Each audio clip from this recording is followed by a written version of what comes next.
मंगल मांगल्ये शिवे सर्वार्थ साधिके शरण्ये त्र्यंबके गौरी नारायणी नमोस्तुते। चेंबूरच्या द फाईन आर्ट सोसायटी तर्फे 21व्या भव्य नवरात्री उत्सवाचं आयोजन करण्यात आलं। भारतातल्या इतर राज्यांप्रमाणेच तामिळनाडू राज्यातही नवरात्रोत्सव साजरा केला जातो। तामिळनाडू राज्यात या सणाला गोलू असं म्हणतात। त्यांच्या प्रथेप्रमाणे विविध देवी देवतांच्या प्रतिमा 5, 7 आणि 9 पायऱ्यांवर ठेवून गोलू साजरा करण्यात येतो।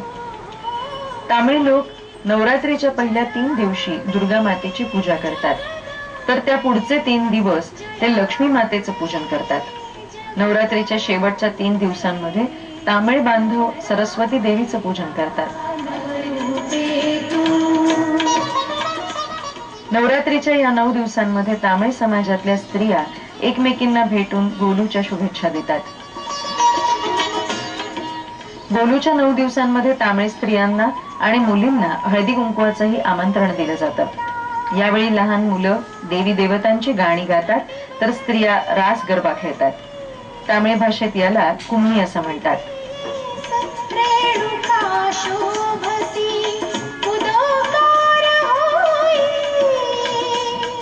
Fine Art Society has been celebrating Navratri for the last 21 years. From Tamil Nadu, custom is to keep lot of dolls, different types of steps like 9, 5, 7, 11, 9 and all, and keep all the gods idols there, and also social themes which are being displayed. Telangana समाजातर्फे कामगार stadium मध्ये यंदाच्या नवरात्रोत्सवानिमित्तानं रास गरब्याचं आयोजन करण्यात आलं होतं।